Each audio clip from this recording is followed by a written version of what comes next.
Morning guys, today I'm getting ready to put some more bees back in one of my hives.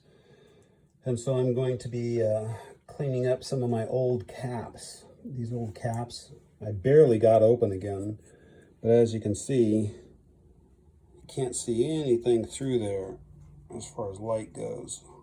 These things are almost solid as far as the holes being clogged. Here's what you should see.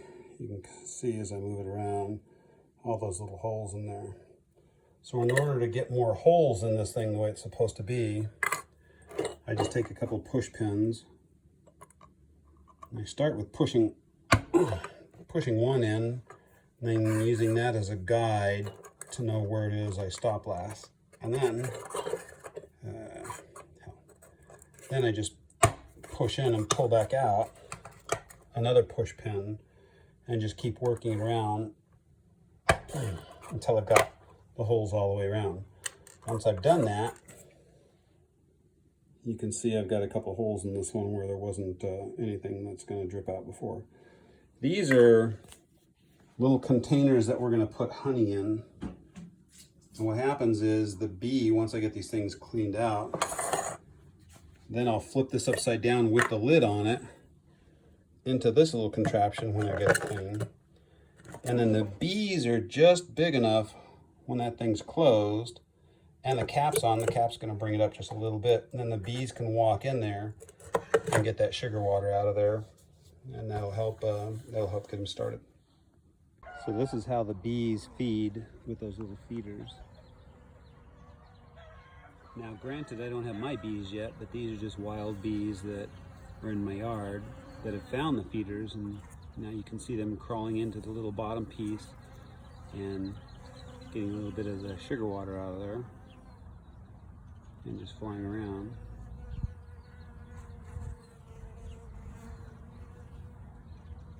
And that's where I'm going to feed when I actually close it. And this is the little landing right down here in the front. That's where the bees will land and they'll walk in and out. It's kind of like a little landing zone for them when they're flying. Right now the whole thing's open so they can kind of just come in through the top.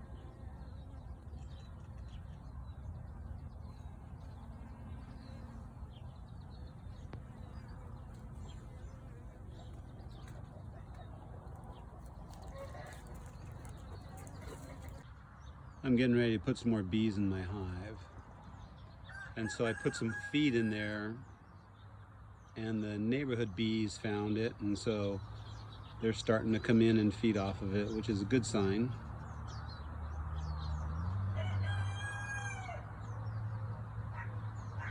I've got some comb in there, so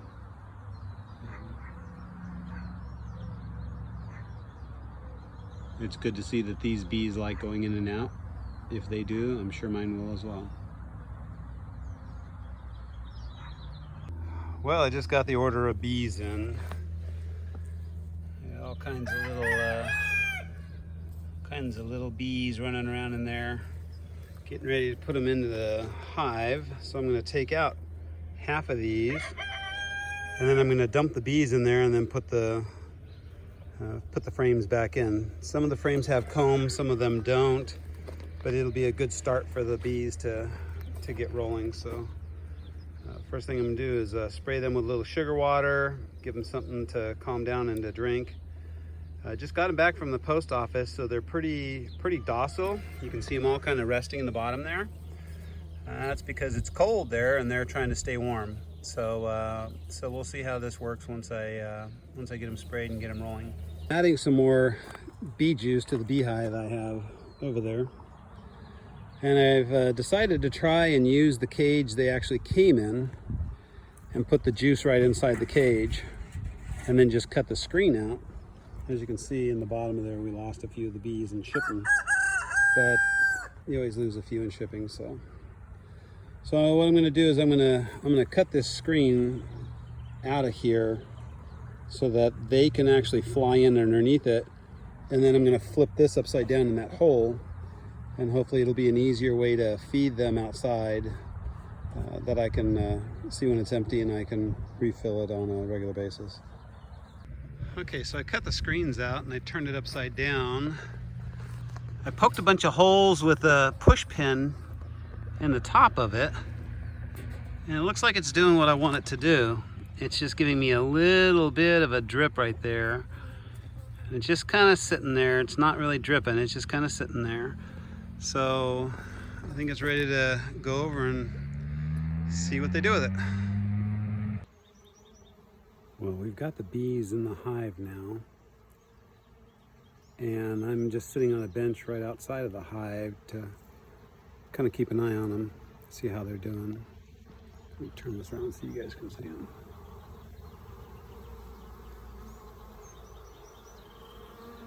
I was afraid I had a lot of dead ones in there, but it looks like they were all just cold because they were inside, and now they're all waking up and getting active and spreading their wings for the first time in days.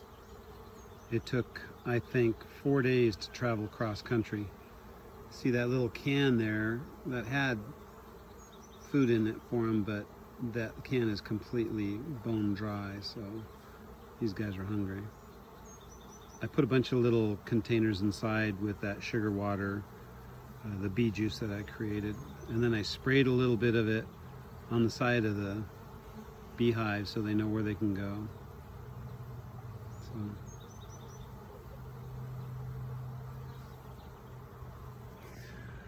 Well, it looks like we've got bees again, so I'll let you guys know in a couple days how it goes and what happens from there. So what's next, you ask? Well, from now on, now that I've got the top on, they're going to come in and they're going to land on the back end here on that little ramp you see, and they're going to crawl through that little tiny crack, and they're going to start making hive in there. There's a whole bunch of little tiny frames in there that are frameless. That means there's nothing in there. They're going to put honeycombs in that, and then they're going to put brooder, which is the babies. They're going to put the babies in there, and then they're going to seal those, and then they're going to start making some honey in the top box once I get the top box set up. Right now that top box on there with the lid on it has nothing in it. It's just hollow. And that's just because I don't care if they fly around right this minute. I'll put something in there to keep them in the lower box so they don't start building comb in the top. But for right now, I'm just going to let them calm down. See how much quieter it is now that they've been here for about an hour. And so what'll happen is I will feed them, make sure they've got plenty of food, and then after it's calmed down for a couple days, maybe on Sunday, I'll come out and open it up, and we'll inspect it and see what we got.